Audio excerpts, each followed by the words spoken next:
Buonasera cari amici telespettatori, di troppo rigore si muore, siamo in stasera per fare dei commenti sui fatti ultimi di Bologna e non solo, ma anche sull'esodo continuo degli immigrati. Parliamo anche di questa diciamo, riforma della svendita del patrimonio pubblico, della legge di stabilità. Vi presento gli ospiti. Alla mia destra abbiamo Franco Maccari, segretario nazionale del COISP. Buonasera, buonasera segretario. Buonasera. Poi vediamo come si sono comportati i poliziotti, bene, meno male che erano a Bologna. Leonardo Muraro, buonasera, presidente dell'UPI Veneto, nella veste dell'UPI Veneto. Abbiamo anche un artigiano, Angelo Zanon. Buonasera Angelo. Buonasera. Buonasera. Lei ovviamente parla degli artigiani, della base degli artigiani. Sì. Perché quando montano troppo in alto vedono prospettive dall'alto, mentre gli artigiani coi calli insomma hanno altre esigenze. No. Bisogna non mediare troppo, bisogna essere terra a terra. Abbiamo anche Rodolfo Ziberna, buonasera, consigliere regionale del Friuli Venezia Giulia di Forza Italia, e abbiamo il vicepresidente dell'Unindustria di Treviso, presidente dell'ANCE, RALC Costruzioni, Fiorenzo Corazza. Buonasera. Buonasera anche a lei. Pregherei la regia di mandare in onda, prima di aprire il dibattito sui fatti di Bologna, quello che è successo a Matteo Salvini, alla Lega Nord, al centrodestra, con gli scontri con i centri sociali, un esempio di mala democrazia purtroppo nel nostro Paese. Leghisti in viaggio, un po' turisti, un po' curiosi. Bologna è sempre Bologna e poi c'è da capire se sta per nascere la nuova cosa di centrodestra. E poi si va a Bologna anche per capire se a Renzi ci sarà prima o poi un'alternativa. Vogliamo a casa l'amico Renzi. Ma se la Lega vuole mandare a casa Renzi, c'è una Bologna che non vuole la Lega in piazza e in una città pur presidiata qualche scontro c'è.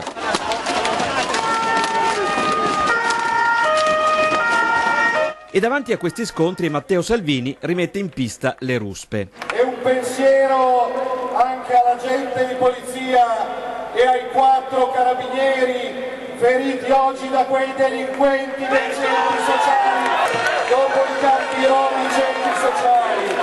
L'Italia sarà un paese migliore. Ma è una storia che arriva dal Veneto a dare il là alla giornata. Il saluto ad Hermes Mattielli, il saluto all'uomo che è diventato un simbolo dell'accanimento dello Stato verso il cittadino. Ciao Hermes, è come se tu fossi qua con noi. La giornata di Bologna è anche una sorta di primo appuntamento per un centrodestra che prova a ritrovarsi. Giorgia Meloni e Silvio Berlusconi ci sono, hanno raccolto l'invito di Salvini. Fino all'ultimo però è stato in dubbio la presenza dell'ex cavaliere che in quella piazza resta forse troppo aggrappato al suo passato. Sono felice oggi di essere con gli amici degli ultimi 20 anni, di essere qui con Roberto Baroni, con Luca Zaia, con Roberto Calderoli, con Umberto Bossi. E quel passato non piace alla piazza, né tantomeno a Salvini che puntualizza. Ho l'orgoglio di aver riunito in questa piazza le opposizioni per bene, ma non ci sarà nessun ritorno al passato. Non possiamo vivere di nostalgia, non possiamo vivere di ricordi. Stiamo guardando al futuro e quindi io vi posso assicurare che ad esempio un personaggio inutile e incapace come Angelino Alfano con noi non ci sarà mai. Berlusconi si dilunga, costringe Salvini ad avvicinarsi a lui per fargli capire che il tempo è scaduto. La delegazione di Forza Italia schiera anche il capogruppo alla Camera, Renato Brunetta, e per lui non ci sono dubbi. Uniti si vince, come nel Veneto si vince in Italia. La piazza però è tutta per Salvini, una piazza che conosce a memoria slogan, tempi e affondi del suo capitano. Ma io non sopporto quei comunisti con la puzza sotto il naso che aiutano chi sta a 5.000 chilometri di distanza, ma si dimenticano del pensionato che sta sul loro pianerottolo. Prima la nostra gente.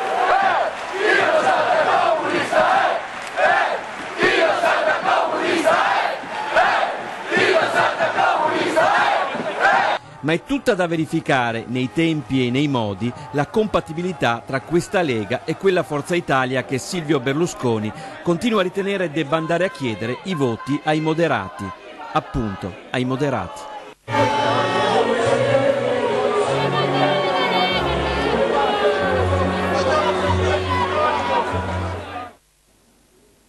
Ecco, Rodolfo Ziberna, come può convivere quest'anima di Salvini con l'anima del partito che rappresenta, cioè con Forza Italia?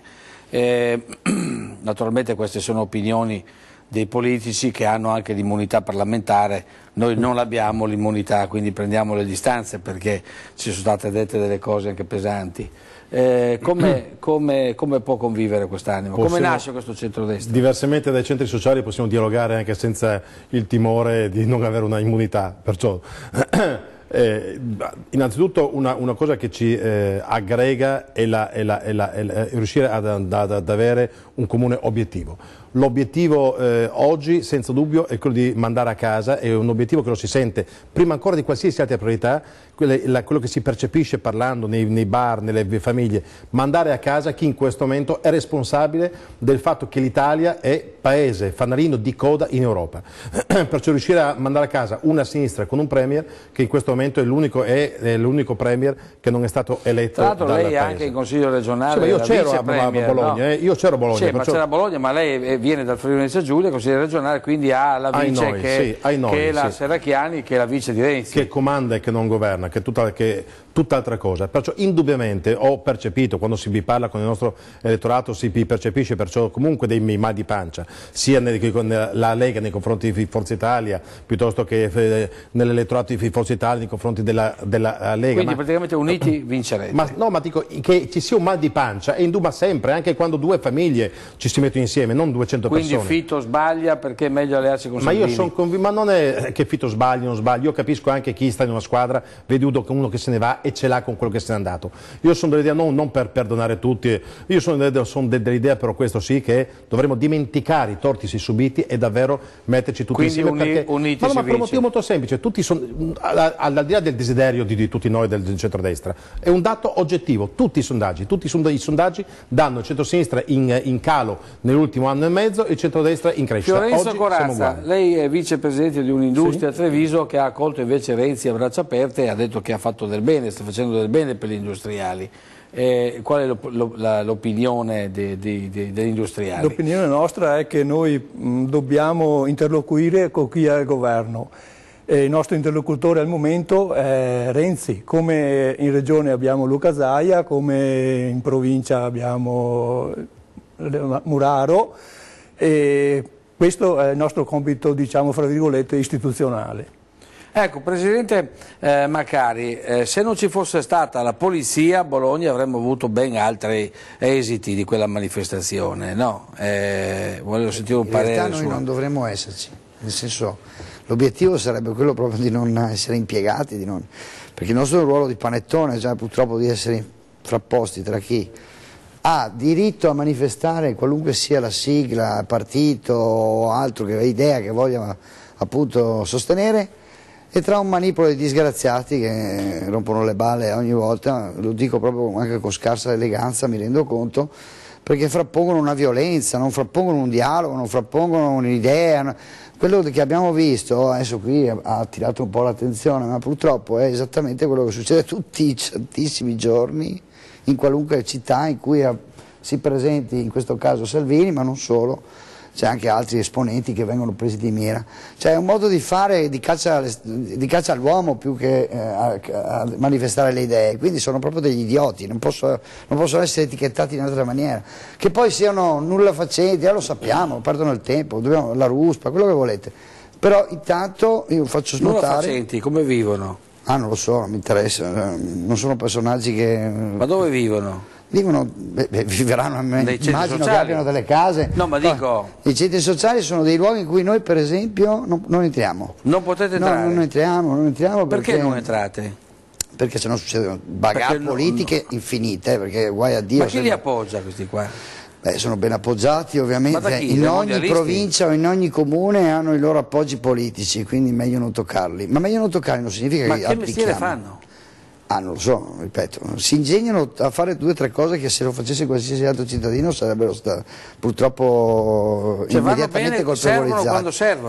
Per fare un esempio, vendono alcolici nei loro centri sociali, accolgono gente, fanno le feste, non pagano la SIAE. Tutto questo però non è che è un problema solo di polizia, perché è troppo comodo dire la polizia deve andare lì e sfrattarli. No, intanto chi gliel'ha dati tutti questi luoghi, come li pagano, gli allacciamenti, luce, acqua, gas, cioè chi queste cose paga? Non è che solo la polizia, quindi ma facciamoci un'analisi. Le bollette? No. Ma quale bollette, figuriamoci. Non si pagano le bollette? Ma quando mai, anzi. No, voi che siete politici, Muraro, lei ha dei centri sociali qua, lei è presidente dell'UPI Veneto, quindi ha una visione generale di tutto il Veneto.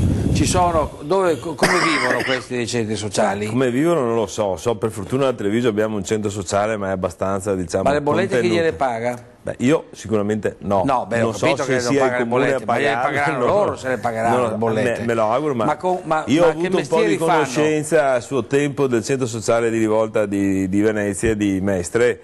È una situazione dove sicuramente, come diceva giustamente il Presidente, la politica fa la sua parte, perché loro poverini sono coloro, adesso poverini in termini buoni, perché sono delle persone che garantiscono l'ordine pubblico e sono quelli che si prendono anche magari le nate in testa da qualcuno e adesso vogliono anche obbligarli a mettere il nome e cognome quando proposta fanno... di aumento di stipendio? 8 euro lordi. 8 euro lordi. Dopo la pubblicità mi fate vedere il servizio degli ultimi immigrati che arrivano e poi voglio sentire Giovanni Torluccio.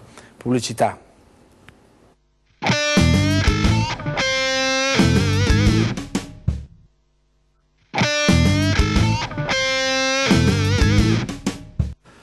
Ecco, siamo in onda, vogliamo vedere invece gli immigrati che protestano perché non vogliono avere il nostro cibo. Hanno rifiutato il cibo portato loro dalla Croce Rossa di Treviso. Non mangeremo nulla finché non ci verrà trovata una sistemazione. Scoppia un nuovo caso profughi a Treviso, protagonisti della ribellione silenziosa, una trentina di cittadini afghani e pakistani in fuga dai rispettivi paesi d'origine ed arrivati nei giorni scorsi in città. Abbiamo portato qualcosa proprio come primo soccorso, ma loro si rifiutano, non vogliono perché hanno detto che sono 2 giorni. Che sono in grande difficoltà e vogliono evidentemente un servizio un po' diverso che noi non possiamo offrire perché... Che tipo? Sicuramente un posto caldo, confortevole, dove poter dormire, dove poter mangiare. Sono 2 giorni che non hanno nessun tipo di assistenza. Inutili gli sforzi dei volontari che a lungo hanno provato a convincere i migranti a rifocillarsi dopo lunghi stenti. Alcuni di loro dormono in giro per la città da più di una settimana. Qui in questura sono stati regolarmente fotosegnalati e da oltre un giorno stazionano in attesa di una collocazione. È da 4 giorni che dormo per strada, non c'è cibo, nulla. Abbiamo chiesto di essere portati in un posto dove poter stare al caldo. Alcuni stanno male, per favore, aiutateci. Abbiamo fame, ci hanno portato il cibo, ma non mangeremo finché non ci porteranno in un campo di accoglienza. Nel corso della giornata le autorità avrebbero trovato una decina di posti dove accogliere una parte dei migranti, ma per la maggior parte di loro al momento spazio nelle strutture di accoglienza, come la caserma Serena, proprio non c'è. Passeranno un'altra notte qui, al freddo, in piazza delle Istituzioni. Com'è la situazione in Friuli? Perché avevo annunciato che Germania e Austria stanno per chiudere le frontiere e stanno venendo giù attraverso il Friuli Venezia Giulia, quelli che stanno entrando 15.000, 20.000 al giorno in Slovenia, no? Poi vengono giù da noi, fra poco arriveranno quelli lì. Vogliono andare a Roma, mi hanno detto. Santo Padre, lei in questo momento ha ben altri problemi da affrontare, però questi sono problemi gravi, perché questi vogliono andare a Roma perché il loro sogno è quello di conquistare psicologicamente la città eterna, portare l'Islam a Roma, quindi questi 20.000 che vengono ogni giorno dalla Slovenia passeranno, quanti arrivano adesso a Gorizia? 4 giorni fa sono arrivate 67 in 2 ore, ma adesso in media solo come colonne. Città, no, adesso già in città sono 20, ma poi sfattiamo solo 2 secondi, sfattiamo un mito, se uno scappa da una zona di guerra perciò rischia di essere ucciso ha un trattamento, quelli che arrivano a Gorizia in realtà sono quelli che tornano dalla Germania, dal Belgio, dal Nord Nord Europa e sono all'80% persone che non hanno nulla a che fare, non provengono da zone di guerra. Sono persone che si trasferiscono per migliorare le loro condizioni di vita. Sfattiamo perciò il mito di tutte queste masse, che certamente ci saranno anche queste, ma non sono in larga maggioranza come vogliono invece far credere. Allora, il vecchio sogno islamico di conquistare Roma è praticamente il loro sogno, lo sai, che è quello di andare a Roma, no? Avevate voi un tempo il sogno di andare a Roma? Abbiamo fatto una meditazione, bruceremo Roma. Sì, però adesso loro vanno a portare l'Islam a Roma, no? Questi qua hanno il sogno di andare a Roma. E la NATO lo ha già detto, hanno già lanciato il messaggio. C'è un servizio che non mando in onda ancora, manderò la prossima volta, di un elicottero di notte che sorvola, fa vedere con gli infrarossi queste colonne enormi, parlavano in americano, anglo-americano, dicevano sì, tanto sappiamo che il loro obiettivo invece è andare a Roma, cioè vogliono venire in Italia per andare a Roma, avremo una colonna di islamici che vanno a Roma e il loro obiettivo è questo. Lo sapevi? Ma sì, per forza il loro obiettivo è questo, buona la loro religione, conquisteremo il mondo con la panza delle nostre donne, no?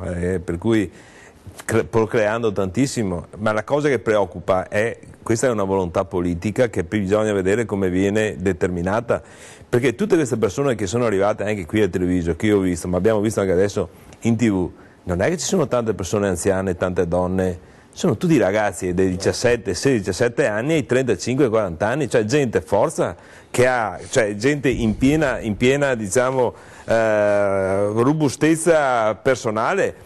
Allora, tra di questi, quanti sono coloro che hanno intenzione buone di trovare una nuova occupazione e quanti sono coloro che hanno o sono governati da quelli che sono i centri occulti per creare terrorismo in giro per il mondo? Provate a chiamare Giovanni Torluccio, che sento come sono le ultime notizie da Roma, se è disponibile in studio. Praticamente, Macari, cosa sta succedendo? Secondo te bisogna impiegare l'esercito come in Slovenia oppure bastano le forze dell'ordine, bastano i carabinieri? Là usano anche l'esercito, cioè come possiamo prepararci per questa invasione ancora pacifica? Speriamo che rimanga pacifica. Ma secondo me un attimo solo da spiegare. Dunque, questo non è un problema che si affronta giorno dopo giorno. Voi avete detto che ci sono persone incapaci o persone che non hanno colto, no? In realtà sono ignoranti, nel senso che non sanno, non sanno e vivono un po' la giornata.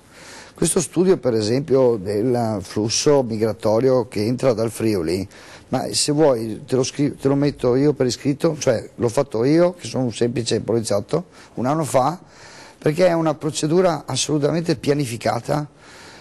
La chiusura del Brennero, che è una cosa che ci preoccupa molto, io sono andato 6 mesi fa a dire attenzione, qua sarà un problema fra poco, dobbiamo attrezzarci, perché prima o dopo l'Austria ovviamente chiuderà e noi anche adesso teoricamente non dovrebbero andare, però siamo tutti falsamente convinti che non succede, in realtà i treni portano 200-300 persone al giorno in Austria e l'Austria fa passare perché vogliono andare in Germania. Se veramente questo flusso dai Balcani si chiude, l'unico sbocco sarà mi pare che abbiamo in onda Giovanni Torluccio da Roma. Buonasera segretario UIL FPL, buonasera. Buonasera a lei e a tutti i suoi ospiti. Buonasera, qui stiamo parlando delle ultime rivendicazioni e delle ultime posizioni dei sindacati sull'aumento dei contratti di lavoro. Stiamo parlando dei fatti gravi di Bologna, dove i poliziotti hanno arginato parzialmente l'attacco dei centri sociali, tafferugli eccetera, rischiando anche la vita per uno stipendio da fame con 8 euro di aumento. A che punto siamo con le trattative del governo? Per quanto riguarda la questione dei contratti, purtroppo siamo in una situazione assolutamente ferma, nel senso che sia l'ARAN che lo stesso governo attraverso il Ministero della Funzione Pubblica non stanno facendo assolutamente nulla, quindi di conseguenza noi ci troviamo nella fase nella quale i rinnovi contrattuali non esistono, per cui non si parla assolutamente di rinnovi contrattuali, ma è solo prevista questa somma simbolica che viene messa nella legge di stabilità, che dovrebbe essere appunto quella di pochi euro per ogni lavoratore del comparto della pubblica amministrazione. Quindi di conseguenza noi siamo abbastanza arrabbiati, tanto che abbiamo già programmato per il 28 di novembre una manifestazione nazionale di tutti i comparti pubblici a Roma per contestare e protestare contro questo atteggiamento. Quindi volevo anche farle commentare una notizia che qui a nord abbiamo, e cioè dalle televisioni della vicina Slovenia ci sono degli elicotteri della NATO che stanno sorvolando questi cordoni enormi di 20.000 profughi al giorno islamici che stanno arrivando in quella nostra vicina Repubblica e che adesso verranno attraverso il Friuli Venezia Giulia in Italia, perché commentavano appunto questi osservatori in lingua inglese che il loro obiettivo è raggiungere Roma. E l'obiettivo, una volta che la Germania e l'Austria chiudono le frontiere, perché ormai è imminente, il loro obiettivo sarebbe quello di raggiungere Roma e la cristianità, sono quasi tutti islamici. E il governo sta, tramite Serracchiani, predisponendo imponenti mezzi per dar da mangiare, sfamare, nutrire, accogliere queste persone, mentre per i servitori dello Stato ha previsto 5 euro di aumento. Ma guardi, questa questione legata all'esigenza, scusi ma io ho un ritorno fortissimo al telefono, quindi che è abbastanza disturbo, se si può correggere in qualche modo le sarei grato.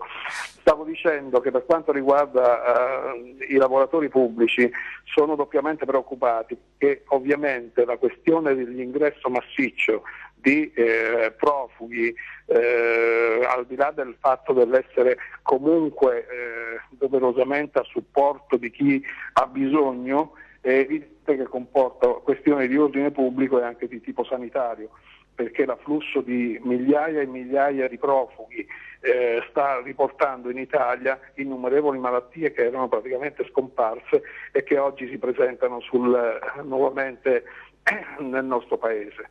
Se a questo si aggiunge che i tagli di fatto, cioè i finanziamenti previsti per la sanità, sono carenti di oltre 1,7 miliardi rispetto a quello che era stato programmato, è chiaro ed evidente che questo è di una gravità estrema.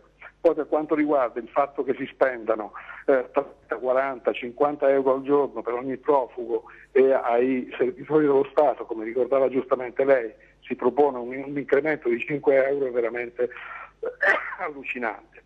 Inoltre, tornando alla domanda che mi faceva lei inizialmente rispetto a quello che è accaduto a Bologna rispetto ai centri sociali, è evidente che i servitori dello Stato, la polizia e i carabinieri domenica hanno dovuto arginare questa aggressione programmata, in qualche modo anche con coperture di tipo politiche all'interno di queste strutture che li hanno accolti prima della manifestazione, che ci dovrebbe far riflettere rispetto al fatto che ci siano orientamenti politici che vedono le cose solo in un'unica direzione, e pur di impedire l'esercizio democratico dell'utilizzo delle piazze in Italia e soprattutto in una città come Bologna, che doveva essere ed è l'emblema della democrazia, ovviamente ci preoccupa parecchio.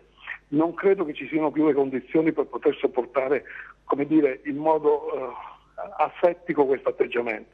È chiaro, ripeto, i profughi vanno aiutati, vanno sostenuti, vanno in qualche modo gestiti, ma non certamente come sta facendo oggi il nostro Ministero degli Interni o comunque la politica in generale. L'ultima domanda e poi la lascio alle sue occupazioni. Le poste italiane hanno fatto un aumento l'anno scorso del 30%, quest'anno si parla di oltre il 60%, serviva proprio vendere questo patrimonio pubblico, o si è dalla parte dell'Italia a parole, poi con i fatti si sta svendendo il nostro patrimonio pubblico? È una colpa essere civil servant? È una colpa essere dipendenti dello Stato? Non lo so, è una colpa essere carabinieri, poliziotti?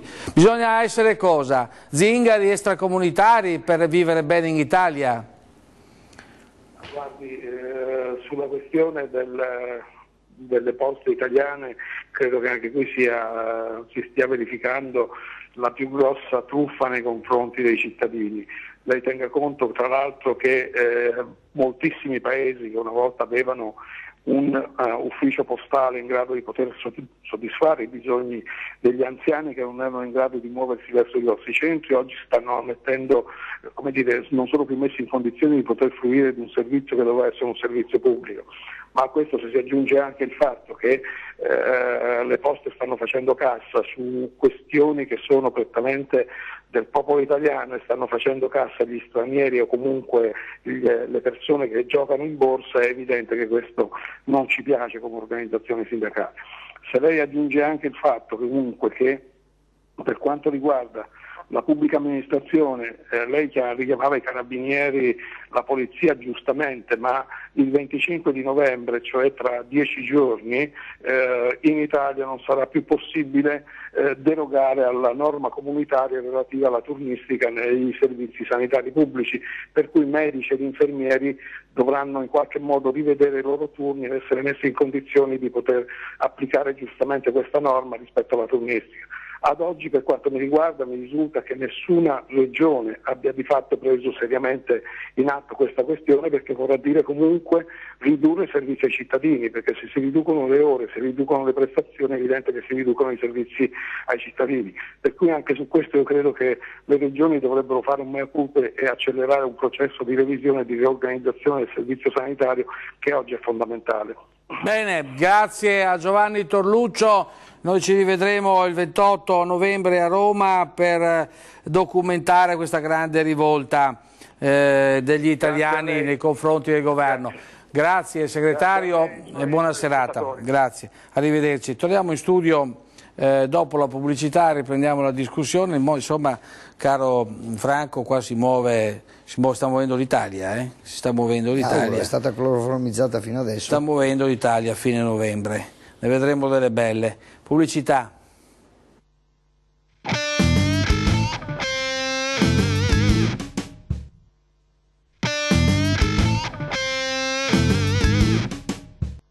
Ecco, siamo in onda, fine novembre ci saranno le prime colonne che vengono giù in Italia, già la NATO ha avvertito, ma poi ci sarà Roma che si infiamma con CGIL Cheese the Wheel, i lavoratori italiani, insomma penso che l'Italia si muoverà.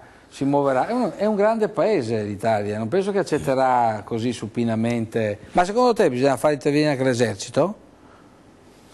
L'esercito ha delle competenze specifiche, anche se qualcuno pensa che una qualsiasi divisa di qualsiasi colore possa fare tutto, non è così.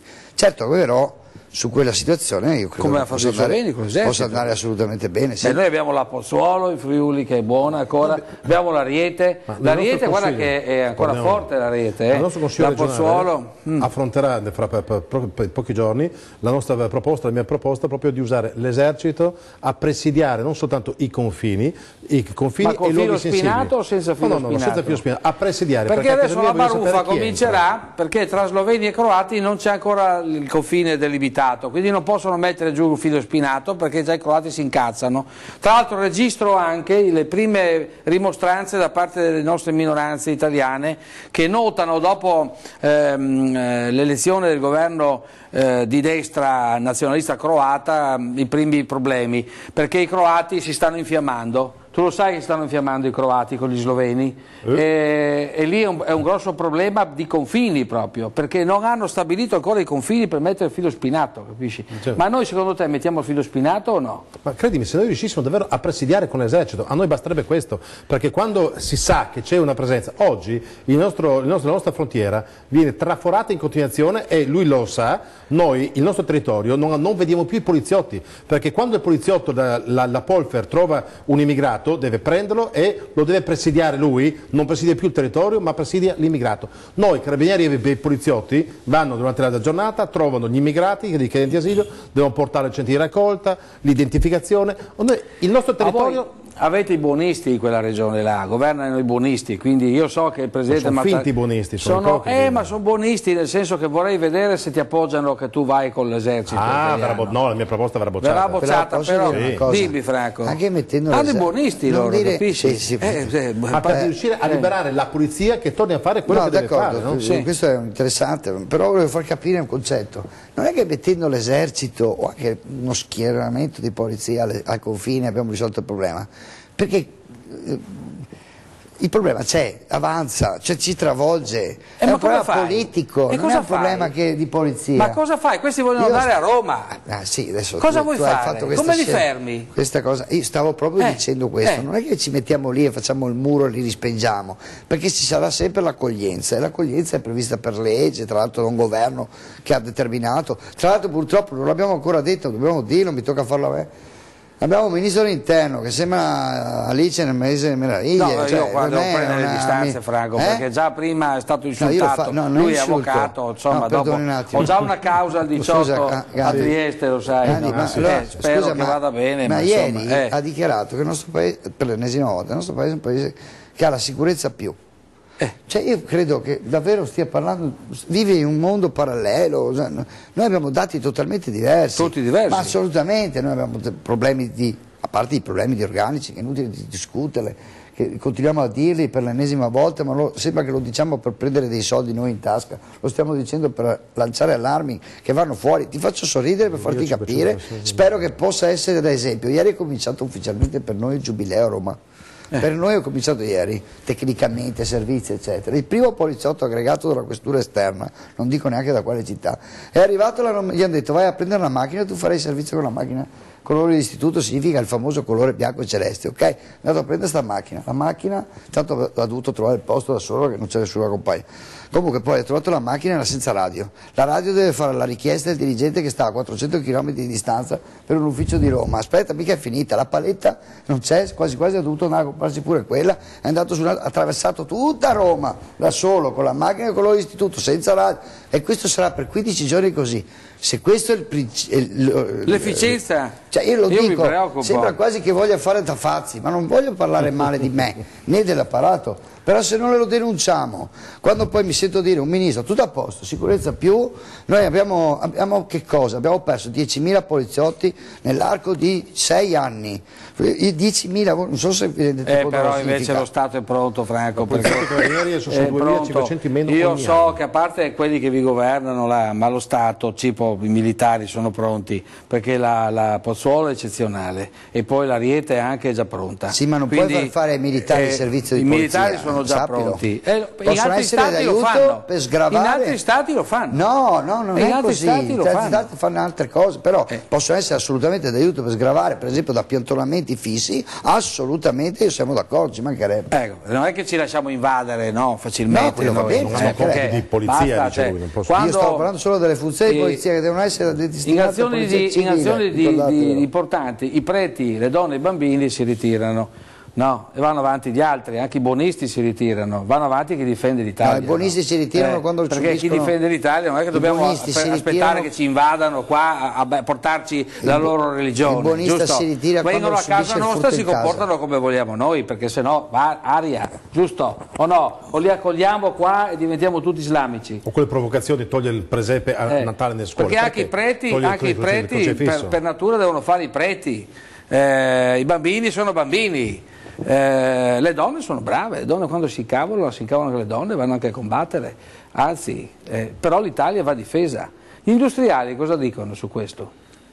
Gli industriali per il momento prendono atto di quello che succede e per conto suo diciamo che un'industria in qualche maniera ha aiutato, non so bene in quale forma perché è da poco anche che sono vicepresidente, però ha dato asilo a dei rifugiati, in qualche maniera ci ha messo del suo. Non so, io personalmente posso pensare che si potrebbe provare ad andare a aiutare queste persone dove vivono.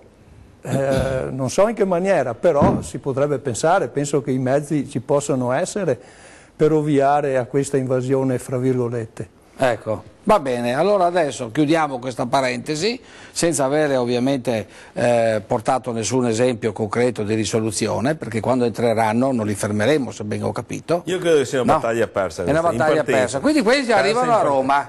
Questi arriveranno a Roma, 15.000 al giorno, arriveranno a Roma. C'è uno studio che parla fino al 2045-2050. E quindi poi cosa succederà? Sai, io credo che noi siamo impreparati perché il paese è un paese buonista, è innegabile. Abbiamo poi la sede cristiana nella nostra nazione E queste sono quelle migrazioni che hanno determinato i grandi flussi di cambiamenti cambiamenti mondiali. Il Papa mondiali. ultimamente tanto buonista non è? Beh, insomma, è perché il Papa ultimamente è stato attaccato, hai visto? Però, sono arrivati gli avvisi di garanzia ai giornalisti là, ha fatto arrestare dei cardinali, delle persone. Capito, ma sono problemi economici. Anche lì bisogna vedere. Sì, certo. Sono problemi economici che portano, ma è un conto del Papa nei suoi aspetti della sua nomenclatura, della sua struttura nel Vaticano, e questa è una cosa loro, e sono delle diatribe, chiamiamoli in termini benevoli, tra di loro. Ma il grosso problema dell'immigrazione, cioè noi abbiamo visto che l'Europa non è preparata, noi siamo la Cenerentola dell'Europa,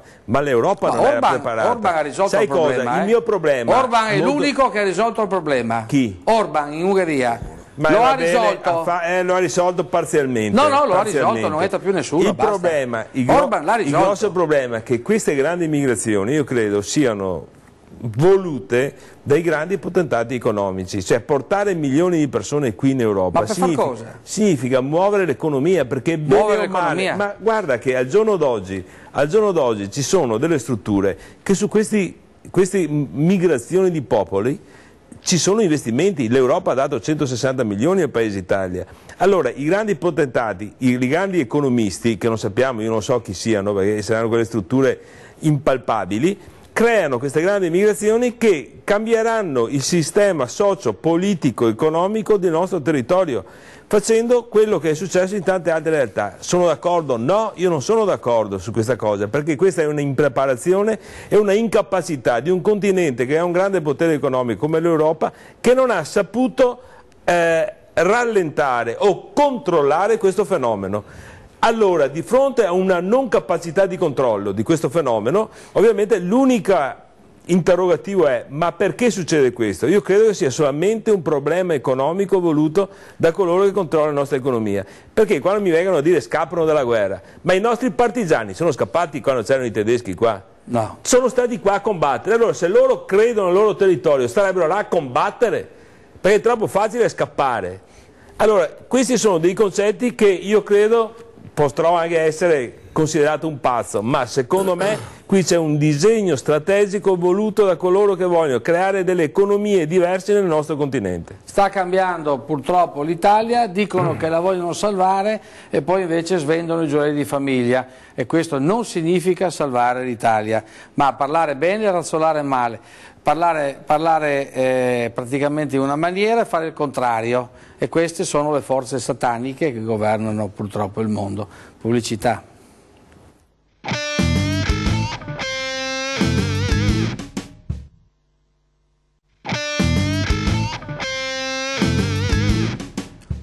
Poi sapete che le cose che vi dicono arrivano sempre dopo 6 mesi, ma puntualmente succedono. Angelo Zanon, ecco, il sistema produttivo viene a soffrirne però da questa invasione. Sì, il sistema produttivo chiaramente è basato sempre più o meno sugli soliti che lavorano, no? Perché comunque questi qua non è che apportano un qualcosa al sistema produttivo, anzi vanno ad aggravare il capitolo spesa.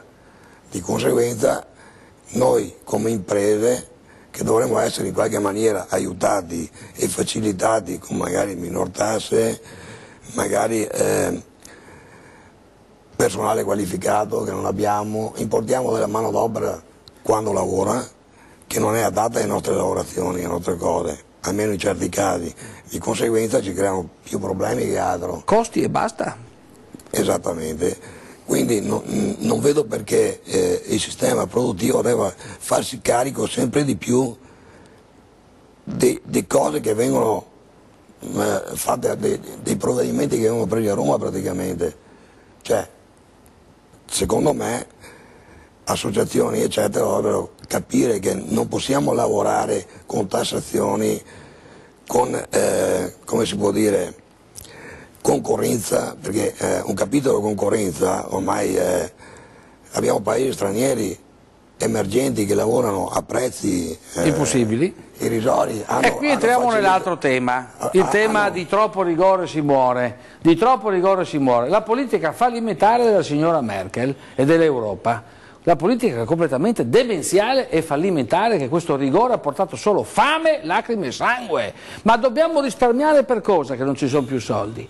Unicredit che manda a casa 6.900 dipendenti, Veneto Banca chiude 130 sportelli, ragazzi. Non ci sono più soldi e qui continuano che bisogna risparmiare. Rigore per cosa che l'economia non sta girando? L'edilizia è ferma.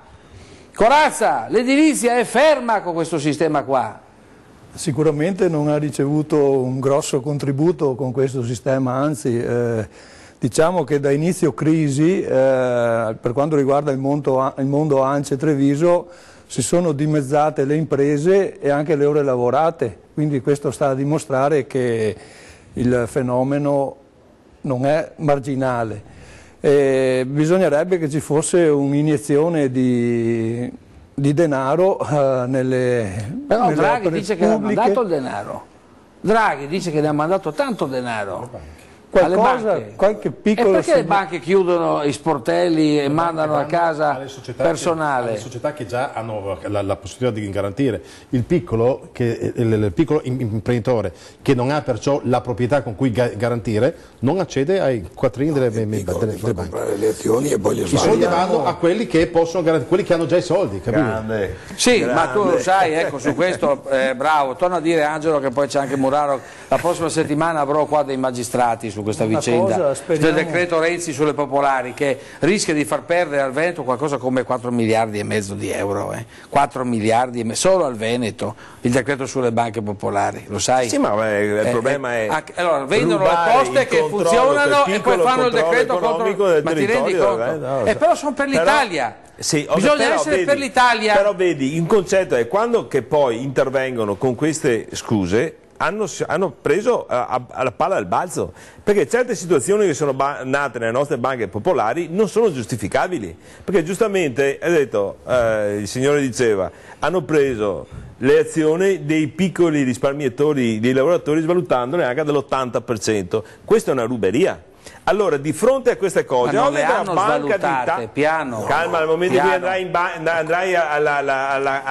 allora, non sono ancora state svalutate. Vicenza ha svalutato già il 25%, Banca Veneta il 25%. No, ok, però al momento in cui il prezzo di base che parlano della borsa... Abbiamo i magistrati la prossima settimana qua, ma però ci saranno delle cause in corso. Direttore, dovresti organizzare una crack session su queste cose qua, sui due sistemi bancari. 5 dicembre perché noi dovremmo, i piccoli azionisti, i pensionati che hanno perso potere, perderanno potere di acquisto dei loro investimenti perché richiamati dalle favole di questi che vendevano queste azioni, hanno diritto di creare una aggregazione che coordini i piccoli azionisti e possono diventare coloro che governano. Per colpa del decreto Renzi sulle banche popolari. No, non è solo questo, credo. Anche quello, perché il fatto che le hanno portate a essere SPA devono andare in borsa, e quindi se devono andare in borsa lì c'è il rischio.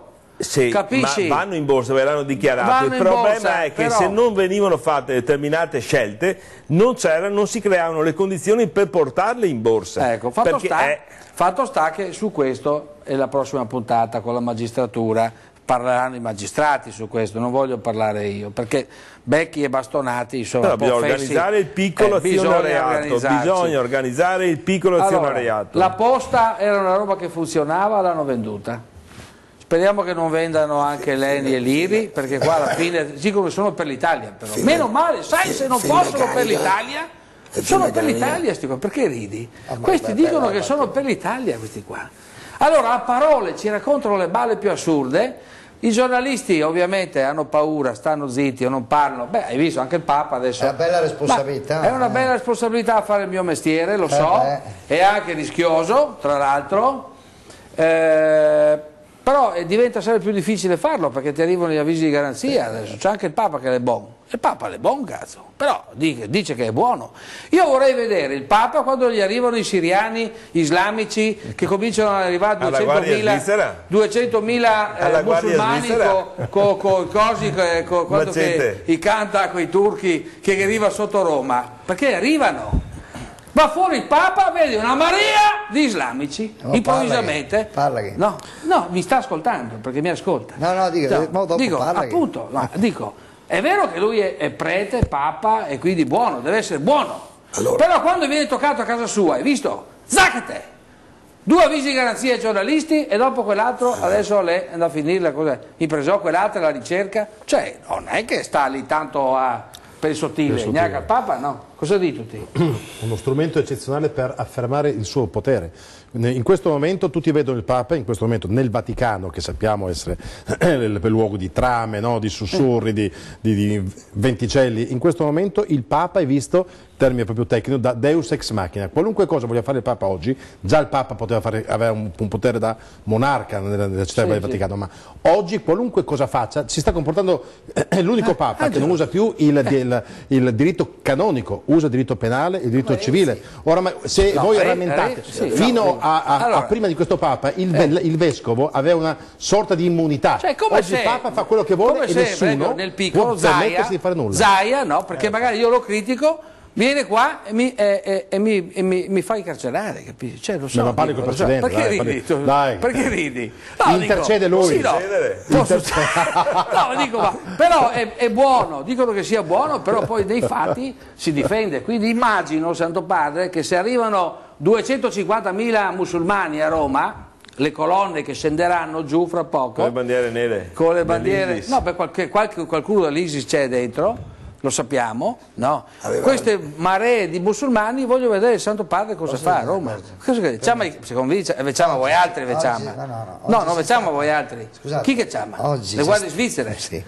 Oggi 4 gatti che gara a sono stati 11 arresti dell'ISIS, ma sapete da chi? Dalla Norvegia. I norvegesi sono venuti in Italia, notizia di poche ore fa. Sì.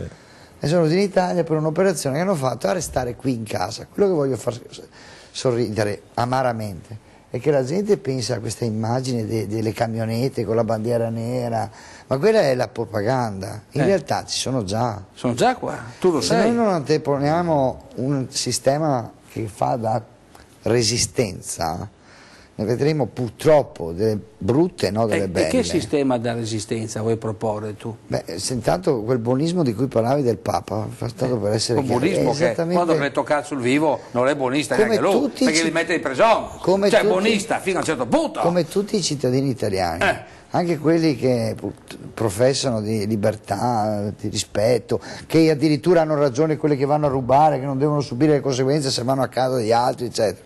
Tranquillo, che se vanno a casa loro pretendono la pena di morte dopo, perché siamo tutti così, purtroppo.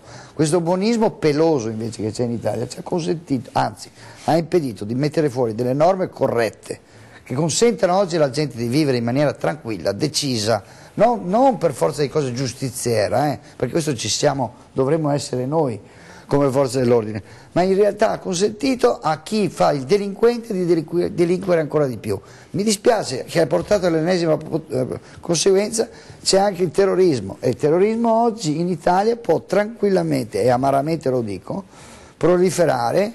Ne abbiamo già di nostri, perché quando io dicevo dello sciopero del 28, ci sarà quello sciopero, peccato che per 10 anni siano stati in totale silenzio anche CCR e CISL Will, questo ha creato una assuefazione. Io non ho mai visto, io vengo da Porto Marghera come lavoro. La CISL ancora pro Renzi, Io quando stavo a servizio a Venezia, Porto Marghera, non c'era giorno che non bruciavo un copertone.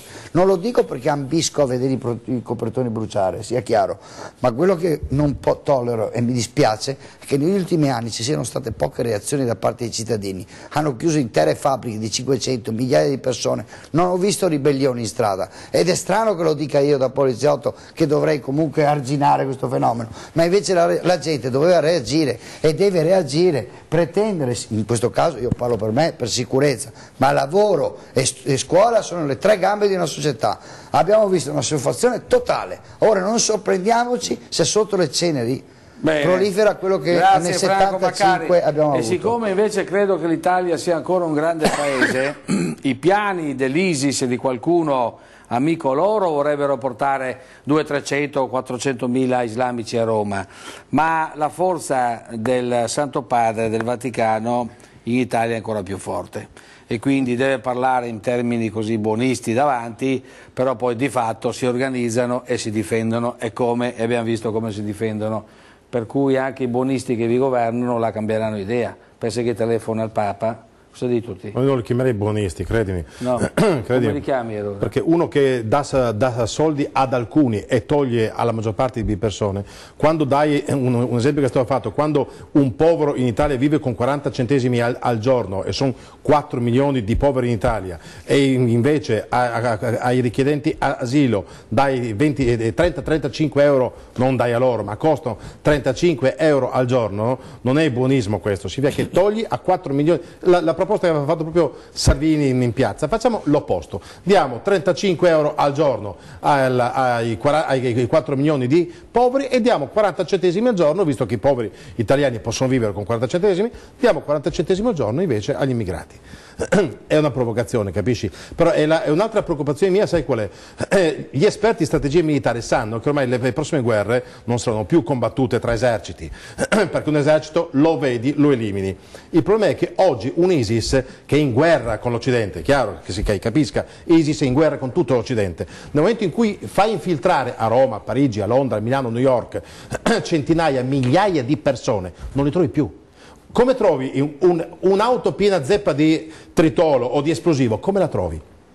Un appartamento su 50.000 appartamenti che sono nella città, 1 milione di appartamenti, come trovi tra questo 1 milione quello che è abitato da persone che magari si presentano giacca, cravatta, sbarbati? Non li trovi. Il modo migliore per mimetizzarsi è entrare nelle grandi città. Loro sono già nelle grandi città. Bene, dopo la pubblicità invece vorrei anche parlare di qualche aspetto positivo, perché vabbè che purtroppo la cronaca è questa, ma io vorrei rilanciare l'edilizia e vorrei ritornare a portare un po' di lavoro nelle nostre terre.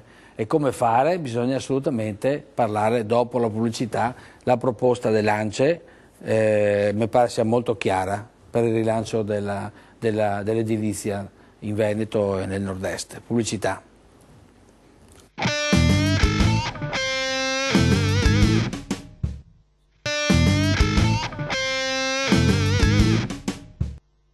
Allora, sull'ANCE faremo anche una trasmissione ad hoc, perché bisogna rilanciare l'economia e qua purtroppo gli enti pubblici pagano in ritardo, quindi anche voi non riuscite a fare i lavori perché non pagano in tempo utile, no? Purtroppo le aziende vanno in sofferenza non avendo la liquidità che si ripercuote sui subappaltatori e tutto il mondo, tutto l'indotto che gli sta intorno. Per rilanciare un po' questo mondo posso anche ricollegarmi al discorso del pianeta, che muore il pianeta, prendendo in considerazione gli ultimi eventi atmosferici che hanno creato dei danni in giro per tutta Italia. Bisognerebbe provare a fare una programmazione e investire prima che succedano gli eventi. Certe cose sono conosciute, quindi bisognerebbe ampliare questo discorso e vedere come intervenire. Dopo si potrebbe intervenire anche sulle riqualificazioni energetiche degli edifici e sulle ristrutturazioni, che sarà il futuro dell'edilizia, perché continuare come era il mercato pre-crisi non ci sono più le condizioni. Quindi ben vengano ancora gli incentivi del 50% e 65% che hanno dato un impulso a questo tipo di interventi.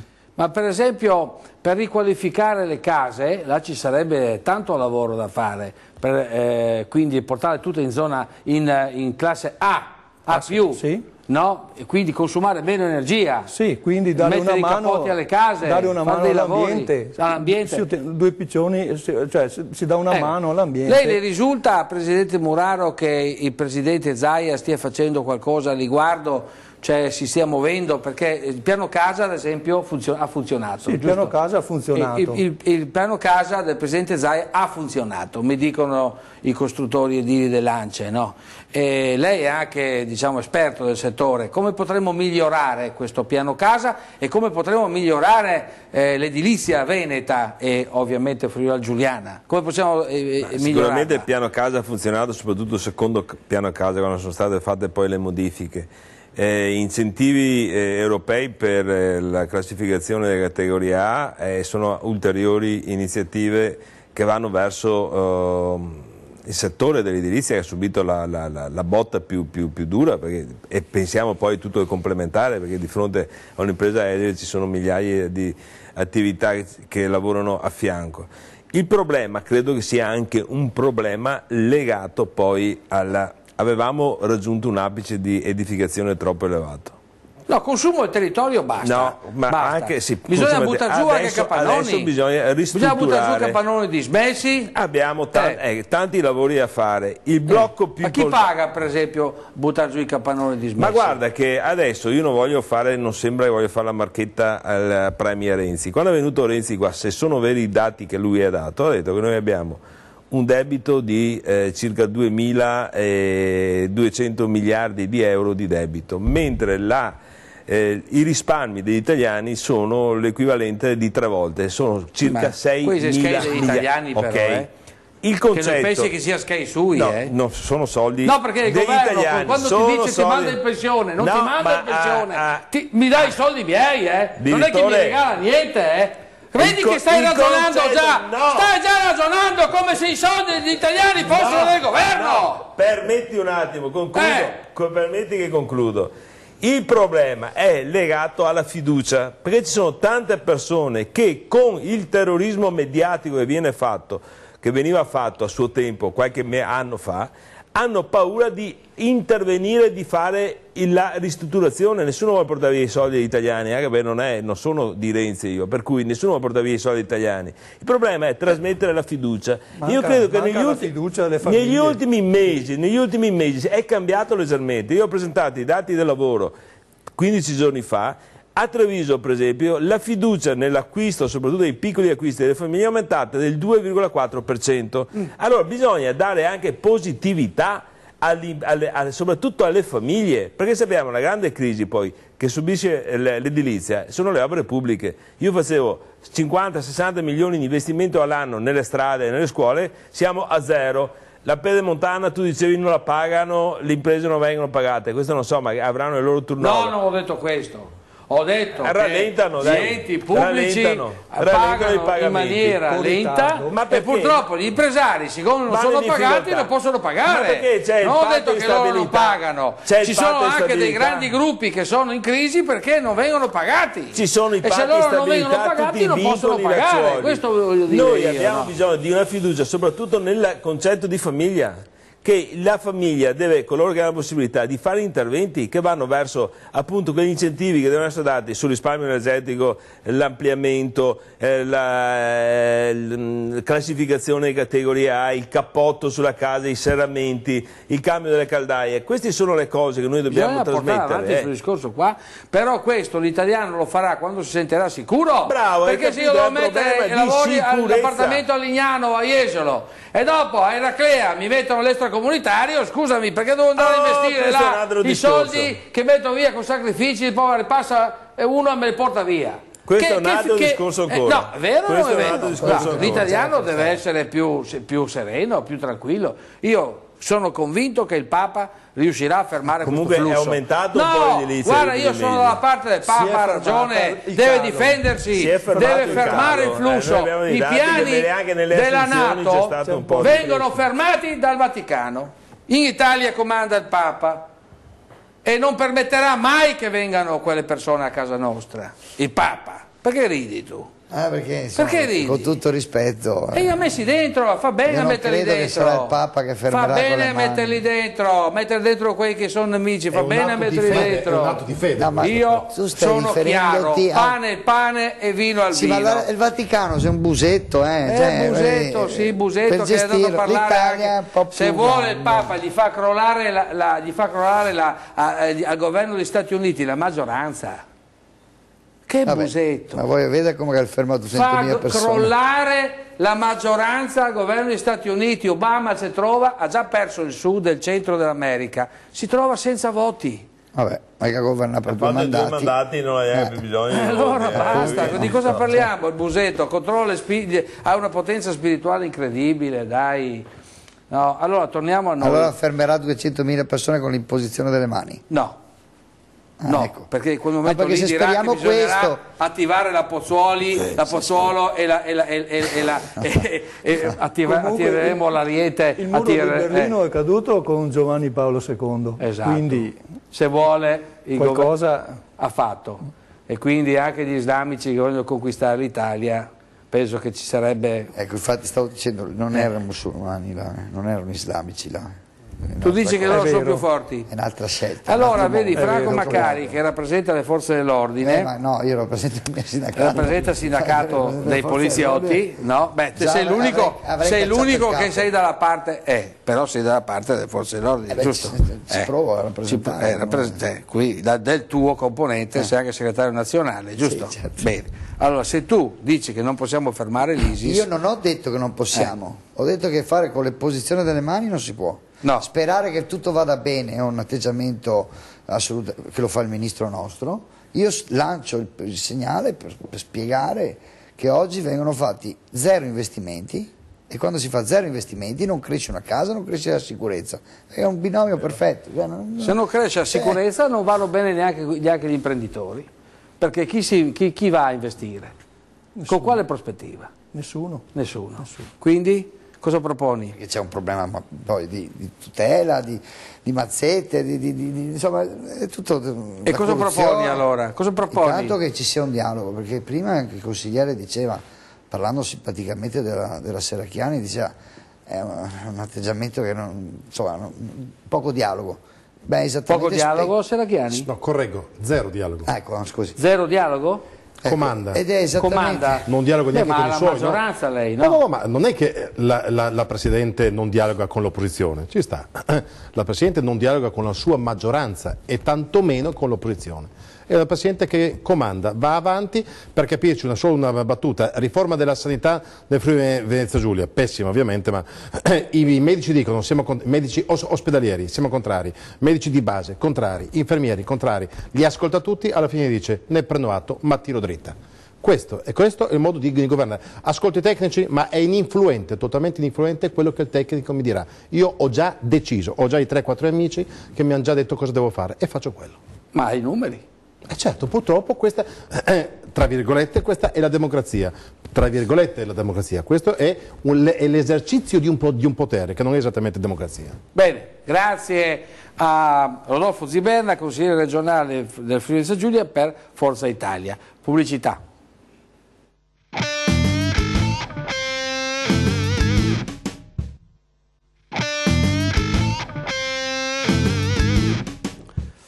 Tra l'altro ho saputo che Erdogan, lui che praticamente ha, perché ogni di quell'emigrato che viene ha un bollettino, l'avevo fatto vedere l'altra volta, con la propaganda dove devono andare, i paesi dove devono andare. Erano in Turchia quelli lì, hanno svuotato i campi turchi e li ha mandati in Occidente. Cioè il sultano Erdogan sta facendo quello che Solimano il Magnifico voleva fare con la guerra, lui lo fa con la pace. Erdogan, in accordo ovviamente con i potentati suoi, quindi manda su musulmani continuamente, sapendo benissimo che i Balcani si infiammeranno, perché già i croati e i sloveni stanno litigando per il filo spinato, la Bosnia è in fibrillazione e anche il Kosovo. Quindi quando gli austriaci e i tedeschi fermano, vengono alle nostre terre. Se la Serracchiani comanda, come vi dici tu, può darsi che sia anche un bene che magari riesca a fermare. È romana lei, no?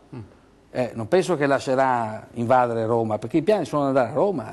Sì, ma i piani sono di andare a Roma, ma è Erdogan che ha svuotato i campi della Turchia. Ragazzi, Erdogan, non ve lo dicono le altre televisioni, non ve lo dicono. Erdogan, che anche lui ha messo in galera la stampa, perché lui ha preteso di comandare da solo, stampa e magistrati in galera, ha svuotato i campi e manda come Solimano il Magnifico le armate pacifiche, tra virgolette, islamiche nei nostri territori.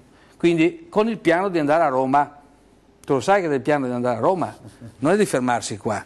Allora Erdogan sta facendo il suo gioco geopolitico. Tu mi guardi. No, ma quando entro nel Friuli Venezia Giulia. Cosa farà la Serracchiani? Ma tu credi che noi riusciamo... il ragioniere Bolsonaro, cosa farà? Noi il ragioniere Bolsonaro. Dalla sera al mattino se ne vanno via migliaia e sono sparsi in tutta Italia. Non li controlliamo. Se vanno sotto una tenda in 500, la mattina dopo cosa fai? Dove sono? Come li fermi? Tu li trovi sparsi da tutte le parti. Perché dico, quando entrano in Italia, ormai visto che il tuo il convincimento è quello che arriveranno a Roma, quando superano il confine... L'obiettivo è quello di andare a Roma. Quando superano il confine, se loro vogliono... Il loro sogno è quello di andare a Roma. Quindi tu dici che quando superano il confine, è fatta. Bisogna bloccarli prima. Certo. Il problema è che non abbiamo più confini, questo è un altro grosso problema. Avendo sposato l'Europa non abbiamo più i confini. Su questa cosa qua è inutile che noi continuiamo a dire il confine. Il confine non esiste più, perché la libera circolazione delle merci e delle persone, con i trattati di Maastricht, Lisbona e quant'altro... Angelo, allora, tu hai un'attività là, no? Come fai tu a lavorare psicologicamente con questa tensione, no? Come fai? Ma si lavora perché si spera sempre che il futuro cambi, però guardando quello che è il prossimo futuro non vedo niente di cambiamento. Se poi continuano ad arrivare questi flussi qua, penso che la situazione peggiorerà comunque. Io vedo che i mercati comunque adesso hanno un miglioramento, c'è?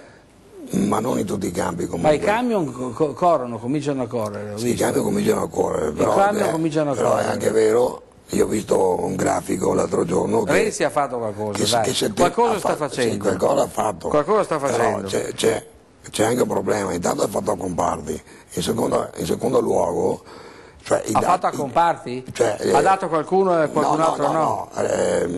Cosa voglio dire, i dati che ci danno non sono per tutti uguali, nel senso che io nel mio ho una flessione dopo le ferie, i dati normalmente che ci danno sono dati di 3 mesi prima, normalmente, quindi io vorrei vedere adesso il mese di novembre, ottobre e novembre come si sta impostando la situazione, perché io ho sentito diversi e c'è un calo, almeno in quello che riguarda la meccanica di produzione come faccio io, c'è un calo. Poi se i macchinari funzionano, esportano, è un bene che esportano, però è un male che gli danno i macchinari, perché domani si fanno anche la produzione con i macchinari, giusto? Certo. Quindi è una cosa che va bene adesso e domani ci sarà una ripercussione peggiore, secondo me. Comunque c'è un miglioramento, no? Un'industria lo rileva, un miglioramento da parte del governo Renzi, hanno migliorato qualcosa, l'economia? Sì, dagli indicatori, da quello che vedono, diciamo che chi lavora, soprattutto chi lavora con l'estero su prodotti di qualità, sta andando bene. Anche nel nostro settore le imprese che si sono riqualificate in un certo senso, cioè si sono adattate al mercato di adesso, stanno andando abbastanza bene. Tante altre hanno superato il guado e si vede un po' la luce, insomma. Non sono al corrente degli ultimi dati delle ore denunciate in cassa edile perché al momento non le so, però almeno prima dell'estate erano stabili. Poi sì. Il nostro settore adesso segue un po' l'andamento stagionale anche adesso. Ma è vero che volete chiedere al Consiglio regionale e anche ai politici di venire incontro ulteriormente sull'edilizia, il piano casa? Certamente siamo aperti, bisognerà ridiscutere certe cose e vedere di ampliarle nel caso. Come influenza, Giulia, la situazione dell'edilizia? Dura, anche perché, come diceva prima il Presidente, effettivamente quando crolla l'edilizia crolla tutto questo indotto che noi sappiamo che il mercato dell'edilizia, il settore dell'edilizia è in assoluto quello capace di moltiplicare di più l'economia. Ma ha fatto qualcosa stiamo investendo adesso con la vecchia finanziaria e la nuova finanziaria, un'intesa anche bipartisan, così tra maggioranza e opposizione. Allora dialoga Serracchiani? No, ma al di là della Serracchiani è stata un'iniziativa consiliare. Sì. Il Consiglio fa le leggi al di là del Presidente. Dialogate voi, insomma, sì. Proprio per riuscire a prevedere degli interventi con contributi di 40-50 mila euro al massimo sia alle imprese che al privato. Per tutti, non lo sapevo io. Tutti questi c'è anche interventi. in Veneto sta roba qua. Allora spiegala come va la storia. Non c'è. Spiegagli che dopo magari qualcuno glielo dice a Zaia. Glielo dici tu a Zaia? Vabbè, ma penso i telefoni domani mattina? Allora dimmi, cosa avete fatto? Avete più soldi dei Veneti? Contributi, no, ma nel senso che la consapevolezza è quando dai soldi a una famiglia perché ristrutturi, vada da sé che ristrutturi. Ma glieli date i soldi alla famiglia? Ci mancherebbe altro. Vedi qua, allora gli date i soldi. Che promettiamo, vengono dati. No, piano importante. Anche perché poi, oltre che l'intervento, poi sappiamo che voi date 50.000 euro a ogni... No, quanto gli date? Scusate. Nel senso che c'è un tetto massimo su quei 40.000 euro, dipende dall'intervento che fai. Per la riqualificazione? Sì. Per esempio, parliamo proprio della casa, della può essere casa, capotto, energetica, ma capotto. può essere anche gli infissi. Fermo, è importante sta roba qua. Può essere anche gli infissi? Per chiunque. Bene, è importante. Sì, famiglie di Friuli Giulia. Ma è un finanziamento. Perché ho portato Rodolfo Ziberna qua? Perché le robe belle di una regione vanno esportate nell'altra regione, Ma giusto? in fondo valutazione? Allora, no, da dove avete preso i soldi? Dove avete preso i soldi? Il bilancio nostro. Dal bilancio vostro? Quindi se io, per esempio, a casa mia voglio mettere il cappotto, faccio domanda alla regione. Certo. E mi danno siamo a sportello come nell'edilizia fino a 40.000 agevolata, mi danno? Ovviamente a seconda di quanti ci sono. Significa 40.000 contributo o a fondo perduto? No, a fondo perduto. A fondo perduto? Certo. Ma non lo sapevo neanche io, cavolo, questa roba qua. È molto importante. Allora tu hai previsto... il fondo complessivo quant'è? Scusa, direttore. Non mi ricordo l'importo, quant'è. Comunque è un importo che ha previsto qualche migliaio di interventi, mi pare forse 800.000 interventi, quel calcolo che era stato fatto. 1.000 interventi, in tutta la regione? Sì, però ci sono persone che spendono 30.000 e gli dà... questo qui l'abbiamo fatto tirando fuori dal bilancio questo. Bravi. Perciò sono cose fatte. Poi ho saputo un'altra cosa che hanno fatto, che voi non avete ancora fatto, hanno fatto una specie di reddito di cittadinanza, che praticamente per i poveri fino a 400 euro per un anno gli date, no? No, esattamente sono 500 euro al mese per 12 mesi, prorogabile per altri 12, cioè 24 mesi, per tutti coloro che hanno un ISEE, che come sapete c'è stato ricalcolato, di 6.000 euro. Per capirci, se io ho un ISEE di 3.000, allora in questo caso c'è una integrazione del reddito di 3.000. Allora fa la Serracchiani, non è che non faccia. Sì, ma... Ha fatto due robe belle. Ecco, detto ciò, ma cosa mi viene a raccontare, Rodolfo? Scusami, Ma mi dici che non fa, invece fa? Sì, ma sai a chi va questo? Alla pensionata? No. Ecco, adesso di fatto questo tuo grande entusiasmo si trasformerà. Allora, la pensionata che ha, noi sappiamo, l'80% degli italiani è proprietario di un appartamento. Sì. La pensionata che ha 50 metri quadri di un appartamento vecchio di 40 anni e che ha 400 euro al mese o 380 euro al mese, 400 euro, non può avere questi soldi qui. Chi è che beneficia alla fine? Se tu guardi le famiglie noi chiamiamo extracomunitarie, senza che siano richiedenti o richiedenti, che siano da un anno o 2 anni differentemente. Queste sono gli unici che hanno 3, 4, 5 figli, sullo stato di famiglia sono loro. In Italia ogni coppia fa 1,2 figli, perciò per poter accedere, per poter avere questi ISEE, la maggior parte, vedi, i cognomi non sono cognomi italiani, perciò un'integrazione al reddito di persone siccome devo fare, Presidente, facciamo quella dell'ANCE, io porto anche degli esponenti di quell'altra regione che spiegheranno a Zaia e possiamo confrontarci, perché è giusto che facciamo una battaglia anche qua, perché se loro hanno fatto, non vedo perché non si può fare anche qua, giusto? Perché allora uno fa una domanda, ma a fondo perduto. Metto il cappotto alla casa, ti faccio la domanda, metto il cappotto alla casa e paga la regione Friuli Giulia. E lavorano loro. Ma come penso anche lavorano gli impresari, lavorano gli operai, lavorano tutti. Ma anche per l'acquisto della prima casa, penso anche in Veneto, non so se il Veneto lo fa. Una persona che compra noi su questo si riesce a soddisfare anche lì 1 migliaio di domande e lì dovrebbe essere al massimo sui 25.000 euro, no? Hanno cambiato adesso, forse hanno aumentato. Chi acquista la sua prima casa, perciò che ha reddito, che non sia ovviamente la villa, che non sia un appartamento super lusso, ha un contributo a fondo perduto. Ma guarda, questo istituto del contributo a fondo perduto da tanto tempo in regione, è stato cambiato adesso l'istituto, ma c'è da tantissimo tempo, da almeno 25 allora, anni. Volevo fare una roba di costruzione anche positiva, di vedere dove possiamo noi recuperare le cose belle che esistono di là per portarle di qua. Poi non so dove troverai i soldi Zaia. Io non so il bilancio della regione del Veneto, so le difficoltà. Ma se li ha trovati da Serracchiani, vuoi che non li trovi Zaia? Diciamo, scusa, sai, domani di telefono, chiamano domani mattina, guarda, chiama Serracchiani. Come ha fatto la Serracchiani a trovare i fondi? Dobbiamo pensare che il Friuli è una regione a statuto speciale. Però si paga la sanità. Si paga la sanità più della metà. 5 miliardi di bilancio, 2 miliardi e 4 sono della sanità. Nel Veneto 13 miliardi, 8 miliardi della sanità, 8 miliardi rotti della sanità. Però insomma facciamo 2/3 solamente per la sanità. Comunque faremo una trasmissione fatta molto bene, tecnicamente bene, così i cittadini che guardano la piazza non sono solo preoccupati dal fatto che arriveranno i musulmani, ma anche possono investire nella propria casa. Pubblicità.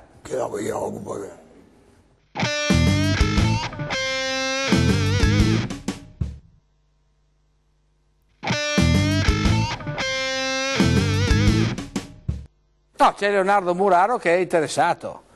Quando un ospite è interessato gli fa domande a quell'altro, dice ma come fa? Fai le domande che senti tutti, so che domattina te c'è misaia, no, ma voglio dire, sentiamo un attimo. Come la regione del Friuli Venezia Giulia sta facendo degli interventi che secondo me sono interventi importanti, che vanno verso le famiglie. Dopo il consigliere dice che aiutano più magari gli extracomunitari o perlomeno non sono gli autoctoni, però io credo che si possono mettere anche delle norme all'interno delle autonomie regionali per garantire le famiglie che hanno costruito il valore sociale di una regione, non coloro che vengono qui a mangiare solamente. E quello che noi avevamo chiesto è che ovviamente la maggioranza di Friuli Venezia Giulia ci ha negato. Avevamo chiesto un maggior cioè la possibilità di intervenire a coloro che vivessero non da 10 anni, da 5 anni, ma almeno da 4 anni nel Friuli Venezia Giulia, perciò non chi è arrivato dallo scorso anno, e che non ci siano questi indici perciò che vanno a premiare, appunto, non dico autoctono, a premiare è molto importante, Presidente, questa proposta. Ecco, volevo fare un commento da un'industria che ovviamente è importante che ci sia un apporto all'edilizia, no? All'edilizia, come questa della regione vicina. Cerchiamo di mutuare queste cose e discutendo di riportarle nel nostro territorio. Quindi anche per i pannelli fotovoltaici? Anche per il cappotto, tutte quelle robe là? Sicuro, cappotto, opere di miglioria della casa, ristrutturazione della casa? Non fotovoltaico, fermo lì, fotovoltaico no, perché c'era già la regione già dava, poi si cumulava con interventi dello Stato. Ma se vuoi mettere a posto una stanza, per esempio, ristrutturazione, dare contributo? Sì, bisogna dare cosa fare, perché se devi pitturarlo no, pitturare no, opere murarie. Devi fare degli interventi. Hai toccato un tasto, direttore, che bisognerebbe fare una puntata. Bisogna fare una puntata. Quello che è il fotovoltaico, bisognerebbe capire, è stata un'iniezione assolutamente importante per l'economia del paese, per le imprese, ma quello che costa ai cittadini italiani, il fotovoltaico che paghiamo tutti insieme, anch'io ho 4 kW, là bisognerebbe fare una puntata per capire anche i produttori di energia cosa stanno pagando su questo qua e cosa ci stanno rimettendo. Esatto. Allora purtroppo questo è un paese che delle volte iniziative buone come quello del fotovoltaico, se noi prendiamo la prima generazione, il primo DM sul fotovoltaico, sono gente che si sono arricchiti.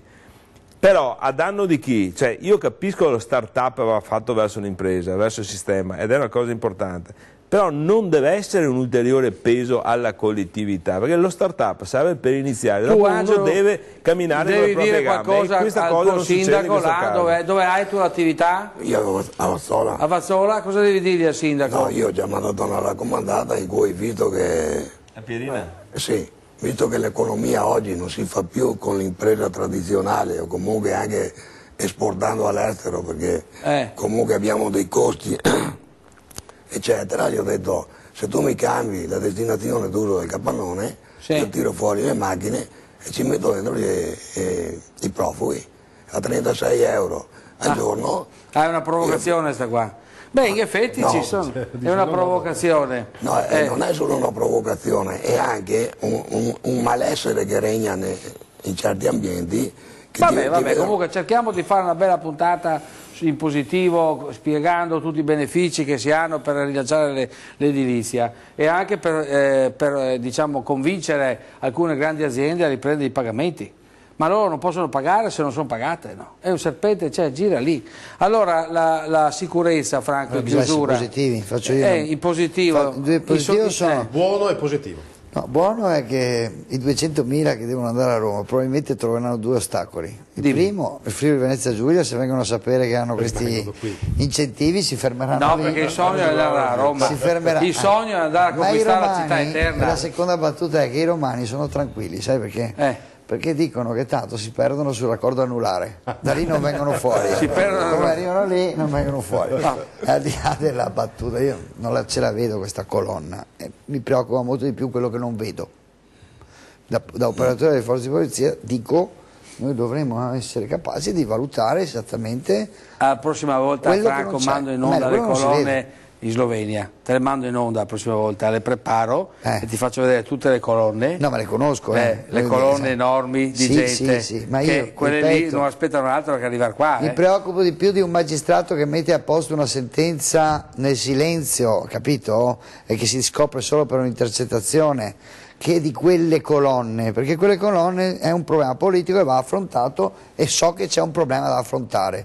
Quello che non vedo invece, faccio fatica anche a convincere che bisogna investire per affrontare quei problemi, è come la mafia, insomma. Ma il governo crede nelle forze di polizia? Il governo, questo, crede? Non ci ho mai parlato. Non ti ricevono? No, a me, a nessuno. Nessuno riceve? Serracchiani almeno ha ascoltato, poi ha fatto quello che voleva. Tra carabinieri e polizia 5.000 all'anno se ne vanno in pensione, la metà non vengono sostituiti, 2005 sì, 2005 no, e i 2005 sostituiti saranno utilizzati per il giubileo, perciò noi sguardiremo la spilletta, ho capito, allora lei fa il mio lavoro. No, nel senso a sostegno, ci mancherebbe altro. No, anzi, no, io so, ho visto il 30% dei mezzi sono fermi in magazzino perché non hanno benzina. La cosa peggiore è che abbiamo un esercito vecchio, non avendo fatto una programmazione, io non posso dialogare, non so con chi dialogare, o meglio oggi facciamo fatica, si fa tutto un segno di calcolo. Noi non abbiamo capito che abbiamo avuto un esercito che 10 anni fa noi avevamo una media di 34 anni, adesso noi, sempre gli stessi, abbiamo una media di 43 anni. Voi vi rendete conto cosa vuol dire? È un esercito di vecchi. Di vecchi. E quindi non è una programmazione che va fatta da qua a 10 anni, non da qua a domani. E quindi? Il problema è sempre quello. Di troppo rigore si muore, torniamo sempre qua. Merkel. Fallimento dell'Europa, fallimento signora Merkel. Non fallimento della Germania, dell'Europa. Dell'Europa, sì, per colpa della Merkel, di questo progetto. Per colpa di questo rigore, cioè, miseria fa miseria, me l'hanno sempre detto i nonni. Cioè, miseria fa miseria, Quindi è inutile che tagliamo, non si può più tagliare niente. Se vogliamo fermare l'economia, va bene, allora tagliamo cosa ancora? No, non c'è più niente non c'è più niente da tagliare, Presidente Renzi, non c'è più niente allora, da tagliare, se non le regioni. La Merkel? No, la Serracchiani somiglia alla Merkel, dico. La Serracchiani somiglia alla Merkel, chiede Maccari. Assolutamente no. Nonostante che la Merkel a me personalmente non mi piace. Quello che manca però a nostro avviso, mentre la Merkel tutela assolutamente la Germania. La mia sensazione è che non mi può fregare di meno dell'Europa se non in chiave germanica, cioè tutto ciò che interessa è. La nostra sensazione invece relativamente alla Presidente Serracchiani è che fa di tutto meno che la Presidente della Friuli Venezia Giulia. Quando ci sono i contenziosi tra le regioni... Devo prendere le distanze però... No, ma non è vero, cioè, ci devo prendere le distanze. Sono dichiarazioni che appaiono sulla stampa. Quando tutti i presidenti di regione interloquiscono in chiave polemica con lo Stato, l'unica che difende non le regioni ma il governo è la Serracchiani. La Serracchiani fa il braccio destro di Renzi e non fa perciò gli interessi delle regioni. Voglio vedere quando il piano segreto di Renzi è quello di, anche lì dopo aver eliminato le province, di indebolire e fare le macro regioni, quindi eliminare anche parte delle regioni. Voglio vedere se verrà sacrificato il Friuli Venezia Giulia o no. Ma c'è il Presidente della provincia, lo sa. Alla fine tutte queste bufole del fatto togliamo le province che si risparmia, si sapeva che con il taglio delle province ci sia un costo ulteriore e una dequalificazione del servizio. Lo sapevano tutti gli indicatori, la CGIA di Mestre, tutti lo dicevano. E così è stato. E così nel Friuli Venezia Giulia abbiamo creato 18 piccole province. Da 4 siamo passati a 18 piccole province. Ma è vero o non è vero che il piano segreto di Renzi è quello di eliminare anche delle regioni? Ma se è segreto io non lo so, lo sa la Serracchiani. Lo sa la Serracchiani? Come difenderà la specialità dell'autonomia del Friuli Venezia Giulia? Ma io sono dell'idea che tutte le regioni devono essere speciali, non, per tutte le competenze che ha il Friuli Venezia Giulia è lo Stato che deve spogliarsi di quelle competenze. Quindi cominciamo dal portare i contributi all'edilizia, ma non solo. Cominciamo a portare questa legge del Friuli Venezia Giulia per dare i contributi all'edilizia. Nello Stato repubblicano, lo Stato più accentratore e il governo più accentratore. Domani devi chiamare Zayas, non dimenticarti di chiamarlo. Lui ha ragione, nel principio è giusto, dato non si parla più di federalismo e di autonomia territoriale. Anzi è un tabù adesso il federalismo. Esatto, non si parla più nessuno. Allora, sui 860 miliardi che costa la pubblica amministrazione in Italia, 860 miliardi, 4 anni fa lo Stato, i ministeri rappresentavano il 64% degli 860 miliardi. Oggi sono passati dal 64 al 72%. Bene. C'è già stato un accentramento e dopo aver eliminato comuni e province sarà il passaggio delle regioni. Certo. Vai a vedere nella legge di stabilità cosa toglie 2015, 2016 e 2017. Quanto la colonna, Franco, se la colonna viene ti richiamo qua. Perché se la colonna viene sarà impegnato da altre parti. Allora mi dai un po' di ragione. No, vengo. Bene, grazie agli ospiti questa sera. Alla prossima puntata saranno i magistrati che parleranno della riforma della giustizia con collegamenti importanti con Roma. Buonanotte.